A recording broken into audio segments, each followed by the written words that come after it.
नमस्कार मित्रों, मैं केपी सक्सेना दूसरे महानगर मुंबई में बैठा आपसे मुखातिब हूँ। व्यंग जिसका शीर्षक है 21वीं सदी में 2020।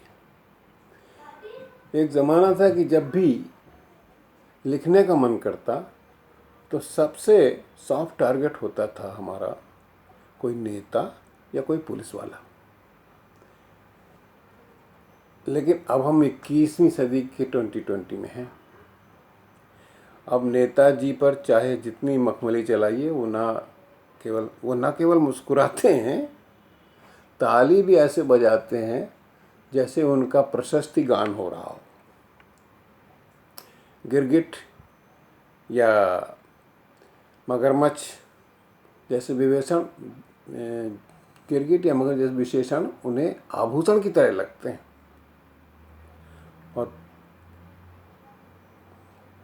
और पुलिस, जहाँ तक पुलिस का सवाल है, उसकी तो पूछिए मत।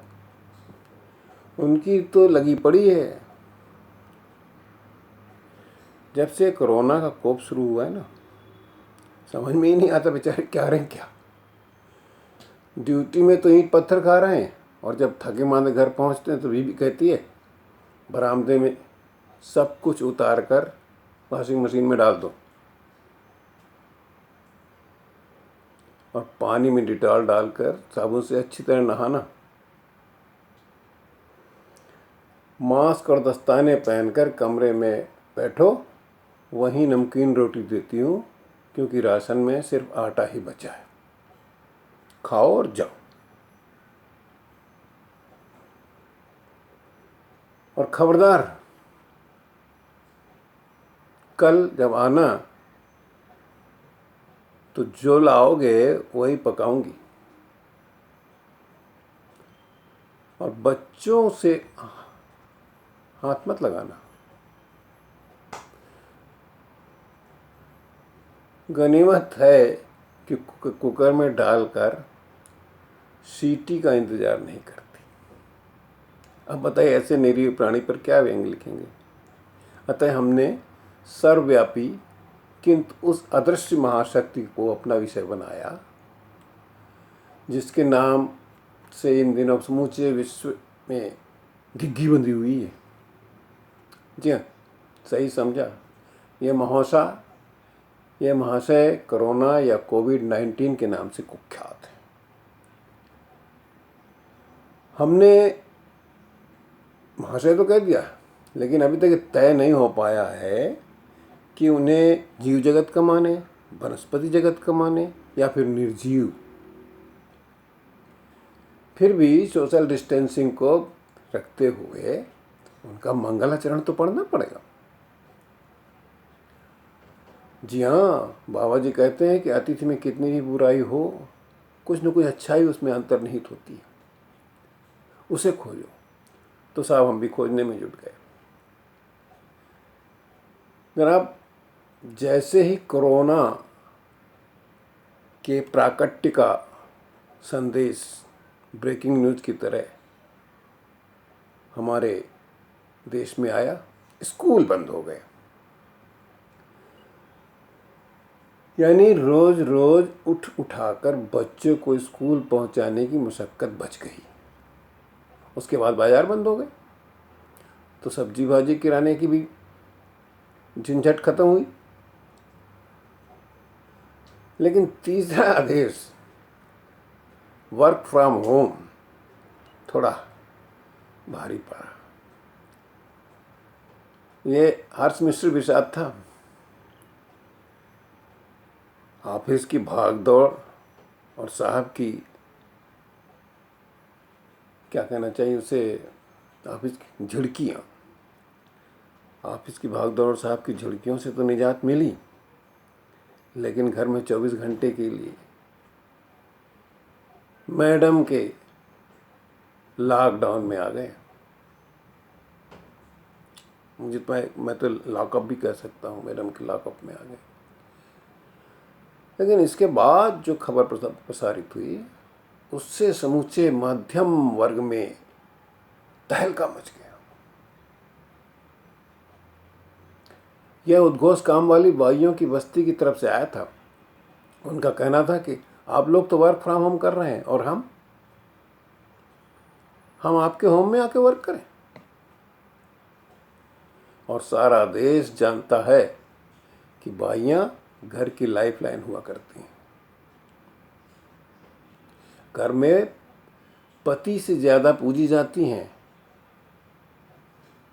और जहाँ पति पत्नी दोनों आउटगोइंग होते हैं वहाँ तो अगर 2 दिन भी बड़े भाई नहीं आई तो खाने के साथ साथ पत्नी का जायका भी बिगड़ जाता है। और अभी तो मामला खिंचता जा रहा है, पहले 7 दिन, फिर 21 दिन, फिर 19 दिन, फिर 21 दिन, आगे राम जाने।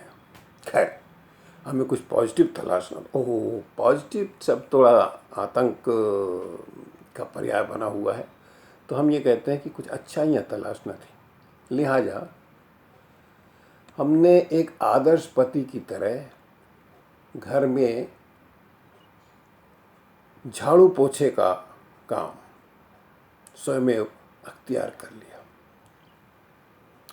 सोचा कि लॉकडाउन में मेहमान तो आते नहीं, इसलिए ज़्यादा सफाई करनी नहीं पड़ेगी, और रोज़ाना झाड़ू की क्या ज़रूरत है, कभी कभी सीधे पोछा भी लगा लेंगे तो कौन सा धर्म भ्रष्ट हो जाना है।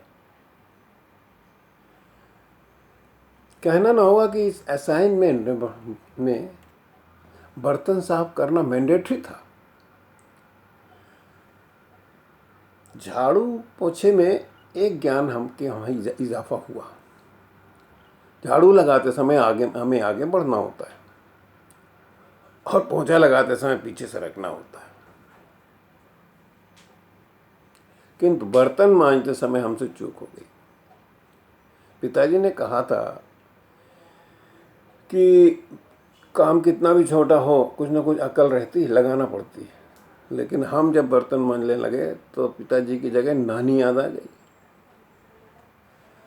लिहाजा जब हमने काले तवे को मांज कर चांदी की जैसा चमका कर मैडम के सामने शाबाशी पाने के लिए दिखाया तो उस सर पकड़ लिया उन्होंने। बोली, अरे ये तो नॉन स्टिक पैन है, काली कोटिंग तो इसकी विशेषता थी।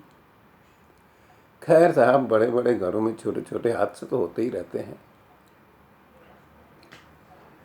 हाँ, एक और उपलब्धि, लॉन्ड्री बंद थी तो कपड़े रंग बदलने लगे।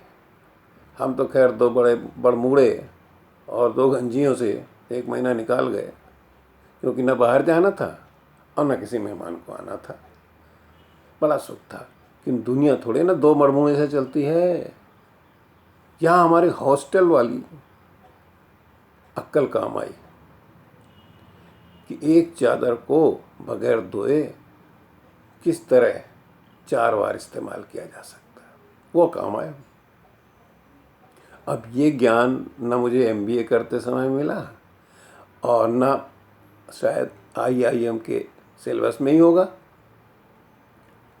खैर, कहना तो बहुत है, मगर ललित भाई ने समय की सीमा रखी है तो 1-2 बात कह के समेटता हूँ।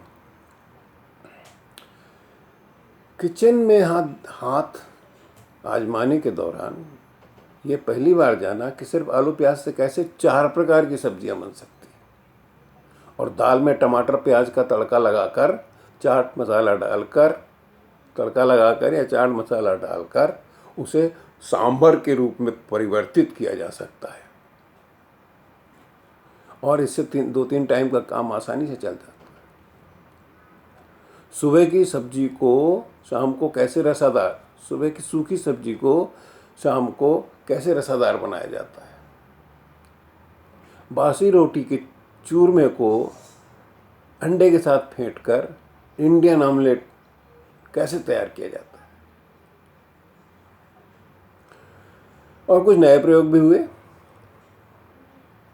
पहले बहुत सारी चीज़ें फेंक जाया करती थी, मसलन गोभी का डंठल, केले के छिलके, तरबूज का सफ़ेद वाला गूदा।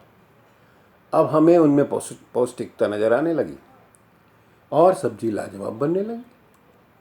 किंतु एक बात जो काफ़ी संवेदनशील है और जिसका तोड़ अभी तक नहीं निकाल पाए, वो है कि मॉल और पार्लर का बंद हो जाना। पार्लर के बंद होने से मैडम के चेहरे की रौनक दिन प्रतिदिन चंद्रमा की कलाओं की तरह क्षीण होने लगी और मुझे लगा कि ऐसा कुछ दिन और आलम रहा तो मेरी तो छोड़िए, उन्हें देखकर मेरा छोटा बेटा भी न सोशल डिस्टेंसिंग अपना ले।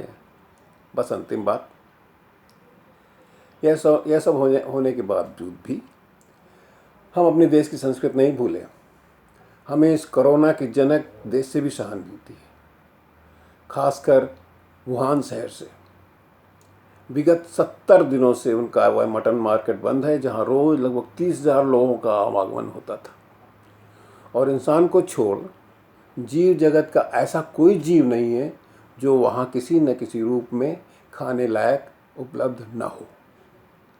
ऐसी आबादी को scorpions, centipedes, grill octopus, spicy क्रेस्टफीड, स्टीम डम्पलिंग्स, चमगादड़ का सूप और कीट पतंगों का स्नैक के बगैर घास फूस खाकर जीवन निर्वाह करना पड़ रहा था।